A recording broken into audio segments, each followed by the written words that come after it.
क्या चप्पल पहनने वाले लोग कमजोर होते हैं? क्या चप्पल पहनने वाले लोगों का कोई स्वाभिमान हक अधिकार नहीं होता? बड़े बड़े मुख्यमंत्री हार गए हैं। तमिलनाडु के मुख्यमंत्री हार गए हैं जिनके जलवे थे।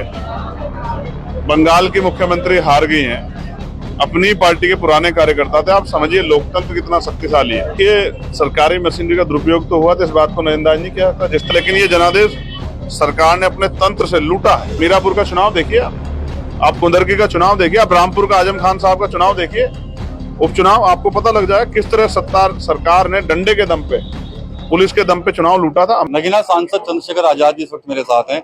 अमेरिका से आप आए और आते ही कार्यकर्ताओं के बीच में कल वो आपका बिजनौर वाला वीडियो देख रहा था, आप गांव की पगडंडियों पर चल रहे थे, चप्पल आपके पैरों में थी, पूरे गांव का भी ज्यादा आप लेते नजर आ रहे थे, काफी वायरल हो रहा था। चप्पल तो भारत का 80% समाज पहनता है। क्या चप्पल पहनने वाले लोग कमजोर होते हैं?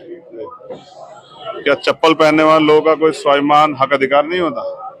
ये लोकतांत्रिक व्यवस्था है जिसको सब लोग इग्नोर कर रहे थे। विजय कुमार,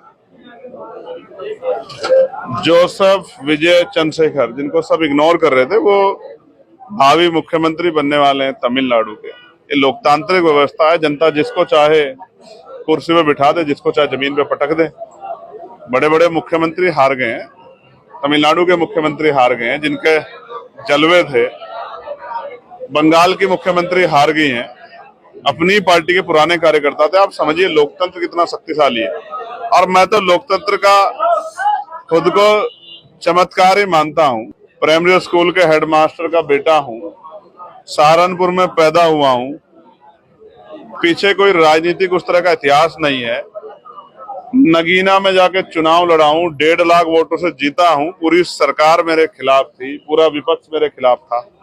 तो मेरे जैसा आदमी तो लोकतांत्रिक व्यवस्था को सर माथे रखता है। तमिलनाडु के रिजल्ट ने एक युवाओं को एक नया, और उत्तर प्रदेश के युवाओं में तो एक ऐसा जो है आशा, विश्वास, उम्मीद पैदा कर दी है कि जब कोई 6 महीने पहली पार्टी अपने संघर्ष के बलबूते सरकार में आ सकती है, तो उत्तर प्रदेश में आजाद समाज पार्टी जो अपना प्रदर्शन दिखा चुकी है लोकसभा चुनाव में, तो उसकी उम्मीदें, उनके कार्यकर्ताओं का जोश जुनून बढ़ गया है और उसके रिजल्ट आपको 2027 में देखने को मिलेगा। बंगाल इलेक्शन हुआ है, समाजवादी पार्टी, कांग्रेस लगातार भारतीय जनता पार्टी पर हमलावर है चुनाव को लेकर, आप क्या कहेंगे, आपकी क्या प्रतिक्रिया? नहीं, देखिए सरकारी मशीनरी का दुरुपयोग तो हुआ था, इस बात को नजरअंदाज नहीं किया था। जिस तरह से अधिकारियों का जो रवैया था और जिस तरह से बहुत सारे जगह पे लाठीचार्ज और तमाम तरह का भय पैदा किया गया, वो तो छिपा हुआ नहीं है। लेकिन जनादेश है, जनादेश का समर्थन करना पड़ेगा, स्वागत भी करना पड़ेगा। लेकिन ये जनादेश सरकार ने अपने तंत्र से लूटा है, ये सबके सामने। हमने तो, आप क्यों जाना चाहते हैं बंगाल? आप रहिए, मीरापुर का चुनाव देखिए, आप कुंदरकी का चुनाव देखिए, आप रामपुर का आजम खान साहब का चुनाव देखिए, उपचुनाव, आपको पता लग जाए किस तरह सरकार ने डंडे के दम पे, पुलिस के दम पे चुनाव लूटा था। हमारी आंखों के सामने लूटा। हमने मीरापुर लड़ा, हमें पता है। हमारी पार्टी वहां तीसरी बड़ी पार्टी थी, 23-24 हजार वोट मिले। हमने कुंदरकी भी लड़ा, किस तरह से लोगों को वोट डालने से वंचित किया गया, किस तरह से मीरापुर में गोलियां चलाई गई, पिस्टल निकाली गई। ये सब, ये भय, डर, अन्याय, जुर्म, जाति, लूट खसोट सब जनता के सामने है। लेकिन ये उत्तर प्रदेश में कामयाब नहीं हो सकता है, क्योंकि उत्तर प्रदेश में आजाद समाज पार्टी घर घर जाके लोगों को जागरूक करने का काम कर रही है और परिणाम उत्तर प्रदेश के भारतीय लोकतंत्र के लिए सुहावने होंगे, ऐसा मेरा विश्वास है। आप सर कार्यकर्ताओं को आज टिप्स दे रहे थे, बातचीत हो रही थी इनसे, तो क्या कुछ है रणनीति जो 27 को लेकर जो आपने स्ट्रॉन्ग कोई रणनीति बनाई हो अपनी? मैंने 7-8 फॉर्मूले उनको दिए हैं, जिन फॉर्मूलों को लेके उनको जनता के बीच जाना। अब पता नहीं आपका चैनल इस बात को काट ना दे, क्योंकि यहाँ तो मीडिया वही दिखाता है जो दिखाना चाहता है। आजाद समाज पार्टी परिवर्तन की राजनीति को मजबूत करेगी और अवसर मिलने पे, सरकार बनाने पे आजाद समाज पार्टी कक्षा 1 से लेके 12वीं तक की पढ़ाई हर जाति, धर्म, वर्ग के बच्चों के लिए मुफ्त करेगी। चाहे वो बच्चा सरकारी स्कूल में पढ़े, चाहे वो प्राइवेट स्कूल में पढ़े, किसी स्कूल में पढ़े, कक्षा 1 से कक्षा 12 तक की पढ़ाई उत्तर प्रदेश में बिना मुनाफे की होगी, सरकार के सहयोग से होगी, अपने पे पैरों पे खड़ा करने के लिए होगी, बच्चों को और शक्ति देने के लिए होगी।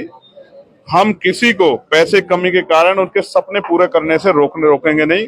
उसको पढ़ा लिखा के मजबूत करेंगे जो अपने जीवन के फैसले मजबूत ले सके। हमारी हेल्थ पॉलिसी गरीबों को, उनके हितों को, उनकी जान को ध्यान में रखे, क्योंकि हम पूरी कोशिश करेंगे पैसे की कमी या इलाज कमी के कारण किसी की जान ना जा पाए, कोई मर ना पाए।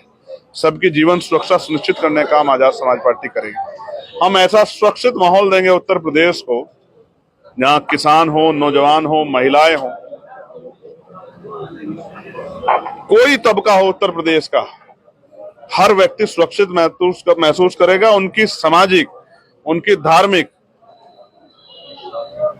स्वतंत्रता पे कोई प्रतिबंध नहीं होगा। चाहे वो हिंदू हो, मुसलमान हो, सिख हो, जैन हो, बौद्ध हो, ईसाई हो, वो अपनी धार्मिक आस्था का सम्मान करें, उनके धार्मिक स्थलों का संरक्षण हो। ये बात हम लोग सुनिश्चित करेंगे। इस बात का हम लोग विश्वास दिलाना चाहते हैं। हम नौजवानों को रोजगार देंगे।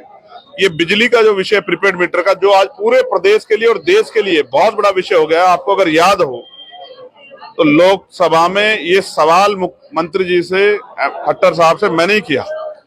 और प्रीपेड मीटर नुकसान पहुंचा रहे हैं, ये ऑप्शनल है या अस्थायी है, इसका जवाब भी मंत्री से मैंने ही मांगा, जिसमें मंत्री जी ने कहा ये कि ऑप्शनल है।